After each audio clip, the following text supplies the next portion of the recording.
Hey guys, Sam here, and yeah, I know, it's another Owl House video, I get it, but I wanted to at least get another review out just before October comes along, and since a lot of stuff has been pretty busy for me lately at college, I figured it was best to just have it done in this format, okay? So, and I have made some Owl House videos that talked about some of the episodes that were in Season 2. I talked about episodes 1 through 8, but I haven't given you guys my full opinions on episodes 9 and 10, Eclipse Lake and Yesterday's Lie. So if you're wondering what my opinions on those episodes are, then this is the video for you. And if some of you actually do follow my Twitter, you know the final scores I did give these episodes. But if you don't, then they're pretty high. I'm not going to bother with final scores. I'm just going to give you my straight up opinions on both of these episodes, just real fast, not try to be too short like the first time I did this when I talked about episodes 1 through 4, but not super duper long like when I talked about episodes 5 through 8. So, let's go ahead and get started. And if you guys know the drill, then I don't really need to remind you, but if this is your first time watching me, then summary first, thoughts after. Okay? Alright, let's get started. So, in Eclipse Lake, this one revolves mostly around two main characters, Amity Blight and Hunter. Now, it revolves around these two because we find out how similar these two are. How? Well, let me explain. Hunter wants to try and prove himself to Bellows. Bellows is still trying to find his way into the human realm, and he actually has repaired the portal door that Luz destroyed back in the last season, but without any Titan's blood, he can't open the door. So Hunter is thinking, if I can get some Titan's blood for Bellows, I'll actually be seen as useful. So that's why he goes all the way off to some place called Eclipse Lake to get some Titan's blood. As for Amity Blight, right now, her along with Ida, King, Hootie, Willow, and Gus are making sure everything's okay at the Owl House because turns out Luz is sick with the common mold, so she's in no condition to go out there in a big time adventure. But in the middle of all this, the Echo Mouse that they have earlier that stores all the entries from someone named Philip Whittabane, who knows all about, trying to make a portal back to the human realm, well, that Echo Mouse starts playing an entry and it starts talking about Eclipse Lake, and it says that that's probably the best place to find some Titan's blood. So Amity, Ida, and King decide, you know what, we're gonna go down there and get it. But not only are they going, and not only is Hunter there along with his new palisman buddy, but Kikimora and her own little crew is there as well, so that's gonna make things extra complicated. But what makes things even more complicated is that Hunter gets easily caught by Amity, Ida, and King. So yeah, he basically becomes their prisoner for most of the episode. So they go deep into it. It feels kind of like a mine or something. So, this is where we find out that Amity and Hunter are pretty similar in some ways. They both have some pretty intense and threatening authority figures. They want to try and prove themselves. They want to be the best they can be. For Hunter, he wants to try and be, seen as useful in the eyes of Bellows. Actually be seen as, someone who could really help out in his evil plans. While Amity wants to be seen as, fantastic. An awesome girlfriend for Luz. So I can definitely understand why some people go, oh, wow, they actually really are similar. And this does bring up a cliche, which we do see a lot, but I'll talk about that later. Anyway, so they go deeper and deeper, and of course, tons of different stuff happens. Some bad things happen to the group along the way. They try to make some plans, they don't exactly work out. And by the time they finally do get to Eclipse Lake, they find out that it's all dried up. There's no Titan's blood left. So Hunter is completely destroyed, and he's literally, making his own grave. He's saying, nope, I ain't useful anymore. Once I'm not useful anymore, bye-bye. This is gonna be my grave now. That's basically his words. This is my grave. So, Amity... Actually, I forgot to mention, now, Amity and Luz are now officially a couple. They became officially a couple, in the past episode, Knocking on Hootie's Door, which is a really fantastic episode, by the way. But in this episode, Eclipse Lake, they're getting through, the beginning parts of the relationship, where they're calling each other girlfriend a lot. And if you're wondering, oh, how many times do they say that? Well, they say it 4 times. So if you were thinking of playing a drinking game, it's not needed. You really won't get plastered with 4 shots. I'm sure.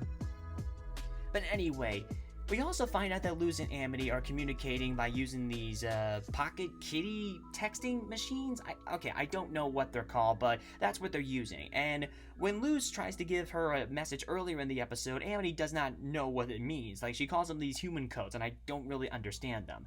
And at one point in the episode, Hunter looks at one of the messages that Amity got from Luz, and he twists it up in a way that actually makes it sound negative. Like, oh, that one's pretty clear. Come back with results or we're done. Now Amity's like, oh wait, no, come on, Luz wouldn't do something like that. But Hunter starts feeding more and more into her insecurity. Like, Amity's like, oh, I'm an awesome girlfriend. And Hunter's like, oh, has she told you that recently? And yeah. I mean, I do feel sorry for Hunter and I do sympathize with him, but yeah, there are some times where he can be a bit of a jackass. So anyway, when we finally get to the scene where, he's starting to build his grave, Hunter, Amity starts talking with King about these, different texts and everything like that. I don't understand it, but I really do think that this means come back with results or we're done. But King turns the thing to the side, and it turns out that you can actually read it just fine if you read it sideways. So the messages that Luz was giving out wasn't like, come back with results or we're done. It was more like, you are rad. Are you okay? Come home soon? That kind of thing. And Amity's like, phew, what a relief. I mean, come on. This is Luz we're talking about. So now feeling much better, and now feeling like that maybe she could help out Hunter, she tries to give him a helping hand by giving him some words of encouragement. But when Hunter looks up, he notices that she has a certain key around her neck. And that key is the portal key, and that has Titan's blood in it. So Hunter starts attacking Amity, trying to get the key back, and this results in a fantastic action sequence. It really is awesome. The best part of the episode, by far. So anyway, by the very end of it, Hunter's like, look, I'm tired, and you're strong, but we know where to find you, and you're human, so hand over the key. So Amity begrudgingly does so, also saying stay away from Luz. She hands the key over, Hunter leaves, and it seems like the mission was, a complete bust. But it's not exactly all bad. Even when a lot of things went wrong, Luz still greets Amity at the door with a big hug and says, I'm glad my awesome girlfriend is okay. And also, when Ida starts talking about how this plan and this entire day was a disaster, Amity's like, actually, we'll be okay.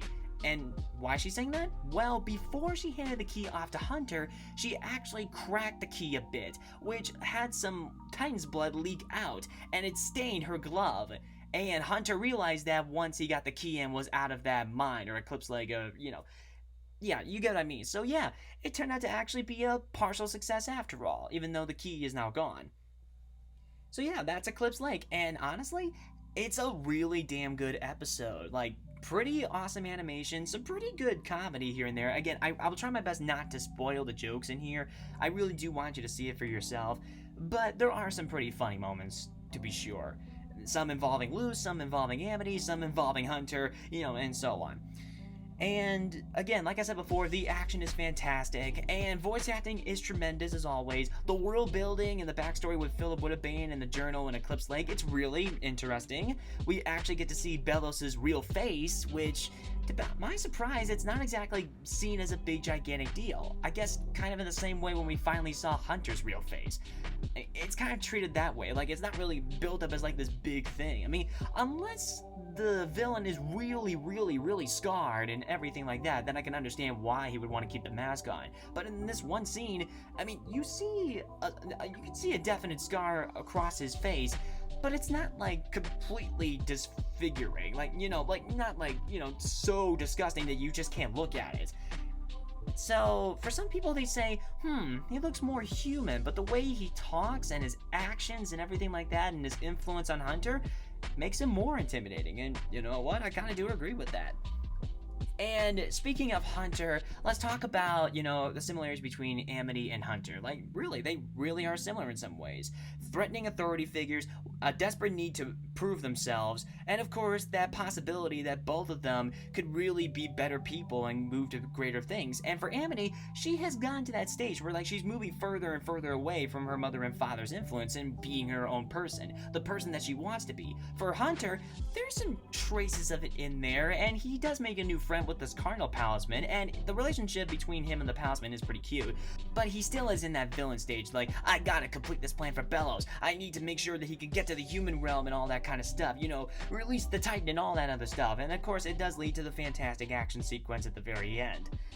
And now I was going to talk about the certain cliche about, you know, Amity and Hunter being similar, and that is the cliche where the hero and villain, you know, discover that we have more in common than you care to admit. Like, even some of the best movies or TV shows or anything else do fall back on this cliche a lot, especially for some relationships that, okay, maybe there's a couple similarities, but not that much. I think I can remember one being in the movie Red Dragon, you know, with Edward Norton's character and Anthony Hopkins, you know, and like Hannibal Lecter's like, you're afraid of something because we are much more alike, you know, something like that. And I guess I can get it in some way, but it just seems like a typical villain thing to say. Like, you know, we really are that common. Man, we really do have that stuff in common. But in here, you actually do get it. Like, you really can see why Hunter's like, we do have a lot of common, Amity, you know, that kind of stuff. And this was also a really nice episode for Amity to shine, not just as a badass, but also just as a complete character too. Of course, there's going to be more to it, that, you know, more development, you know, still trying to, like, rid herself of some of the insecurity. I mean, she thought that the "you are rad" message sideways, like, she thought that meant, like, oh, we're finished. So, yeah, but I guess that just proves how good at manipulating Hunter could be. So, yeah, Eclipse Lake is a really good episode. If I had to give it a final score, I think I gave it a 9 on my Twitter. So yeah, it's a 9. It's definitely a 9 out of 10, and it's a really fun episode to watch. For laughs, for action, for character development, all that. And now there's the last episode before the hiatus came, Yesterday's Lie. Now this was built up quite a bit, because in this one, it actually would unveil who this Dark Luce is that we saw in episode 4, like, who actually has been taking Luce's place, while the real Luce is in the demon realm. So, in this episode, Luce uses Amity's glove that has the Titan's blood to create their very own portal. Now, it's not exactly a perfect portal by any means, but it does transport her to a certain place where it has these kind of like mystic cube things, where if she looks at it, she actually can have her own entire figure like reflected in one of the reflections, like in a glass window or a mirror or anything like that. So that means she could be in the window of the Owl House, and also this means that she could be in the reflection on a phone in the human realm, and she finally does get to see what's going on in the human realm with her mother and so on. And this is when she finally discovers that there's another of me. So she confronts that other her, and it turns out that it's not exactly the Dark Luce that people were theorizing. Turns out that this person is actually a basilisk that can shapeshift into someone else. And not only is the character's name V, but she also is voiced by the same actress who did Amethyst in Steven Universe, which is really awesome. And we also find out right away that she actually is not really the worst kind of person ever. It turns out that the reason why she came to the human realm to impersonate Luce was because, well, she technically shouldn't be around. It's like her species used to be extinct, but Emperor Bellows brought the species back. Now, I know what you're wondering, like, oh, Emperor Bellows actually did a good thing. Well, actually, no. The only reason why he brought that species back was so he could get some magic out of them. So just to drain them and put them in cages and all that kind of stuff. So yeah, there's another reason why I hate that bastard now. So anyway, V discovered Luce, you know, was in the demon realm, and she figured that, you know, if a human could really get in here, then that means there probably could be a way to get into the human realm to escape all of this. So she went there and started impersonating Luce. And at first she was just gonna do it for maybe like a few days or something like that. But because she loved being in a loving environment with, you know, Luce's mother, Camila, she decided to keep staying. And when, you know, the real Luce was in the demon realm, this Luce actually went off to that summer camp that Camila was telling that Luce had to go to at the beginning of the show. And Also, there's even a few differences between V and Luz. While Luz is pretty, like, awkward and kind of hesitant about meeting new people, V actually is a bit more open, seeing as how she's made some friends back at the camp. So, that's actually a pretty nice dynamic. And even though they do have the similarity where they are, far from home and stuff like that, V brings up a pretty good point that, you had the human realm, you had a chance to really come back, you had it good, you had a mother who cared about you, and she still wanted to leave that. Which I guess is a bit unfair since Luz now has no choice but to stay in the demon realm. But to be quite honest, yeah, she probably could have come back to the human realm at any moment when she had the portal. Like, if she did that, it probably would have been fine. But she was like, oh, I'll just stay here, like, for the entire time, like during the camp, stuff like that. I mean, I'm sure she never would have anticipated that the portal would actually be destroyed. So anyway, Luz thinks like, oh, my mother doesn't think that I'm gone. Maybe you can keep impersonating me. But V says that the only way she can keep that up is if she gets dark magic. And unfortunately, she has just run out. So Luz figures that maybe there's still some dark magic that's around in the human realm. So they go looking for some and eventually come across a museum that has this what's the word for some guy that, Usher. Is it Usher? I think. Or at least the guy that runs the museum. And at first, this guy seems like a really nice guy and everything like that, pretty smart. But we find out that this guy is a bit of a conspiracy theorist nut. Like, he's the one that's been trying to, figure out if demons really do exist and stuff like that. They even end up in his office and they see all these clippings and stuff like that. And unfortunately, it's a trap. The V gets caught. And the guy is like, I finally have a demon. I finally have proof, So, Luz, of course, wants to save V from this, but it's going to be pretty difficult to do that. So, she decides that the best way to save V is to get in contact with her mother again. So, she finally is able to talk to her mother again, tells her pretty much everything, and tells her to go down to the museum and, save V. But at first, Camilla's like, come on, that can't be possibly real, so I'm just gonna play along. It's a really nice game, But she quickly discovers that, nope, this ain't no game, this is real. You're looking at a real basilisk, honey. So, yeah, and even though that this is all really hitting her at once and she really doesn't know how to take it, there's one thing that she knows for certain, and that is no one, not even V, should be held prisoner like this. And she defends V, takes out a flip-flop or whatever it's called, I guess in Spanish, and actually beats the guy, slaps him across the face with it. So yeah, Camila saves the day, V is saved, and they also find V some dark magic in order to, keep her sustained.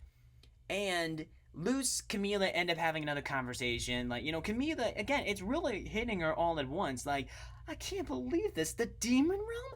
I mean, is this the only way I can actually communicate with you or touch you or anything like that?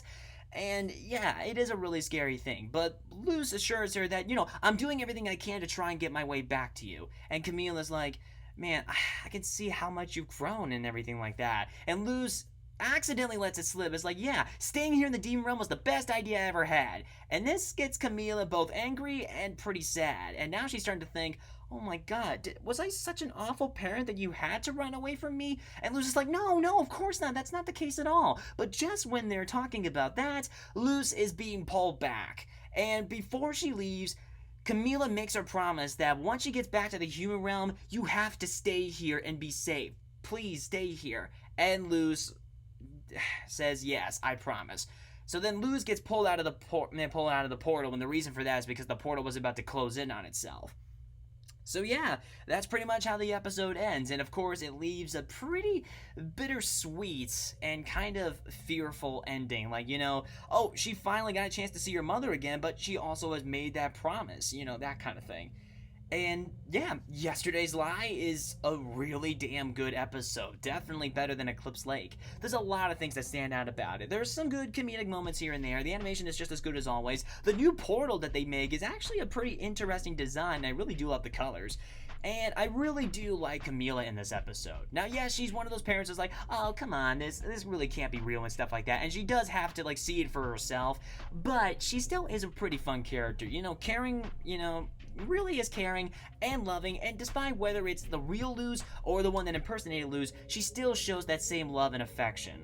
And I love that. And I really do not get why some people say, oh, she's a horrible mother and stuff like that. And while, yes, I'm not going to say she's a perfect mother, she still is a good one. I will say that right then and there. And yeah, also, V is a really cute and very good character. Now, here's the thing. People were actually waiting to hate this character at first. They were thinking like, oh my god, a Dark Luz, who was doing this? Like, is this Bellows is doing it, something like that?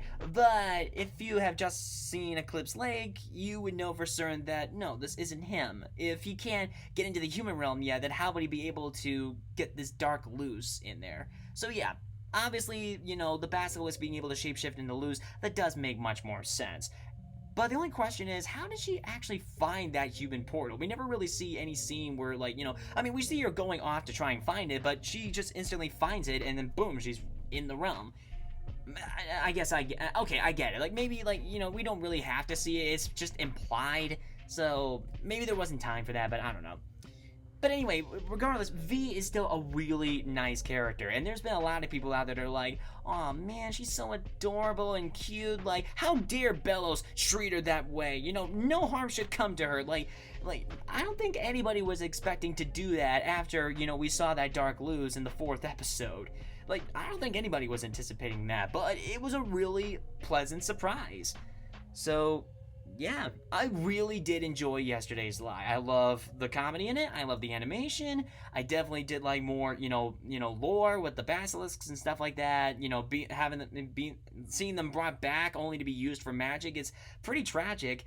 And the drama is really good in this episode, especially the last scene when Luz and Camila are talking to each other and Luz is being pulled away. I know that so many people were probably either teary-eyed or they actually did burst into tears watching it. Now, while it is kind of hard for me to, like, burst into tears over stuff like that, I mean, there's, like, you know, maybe a few cases I can think of where I have cried.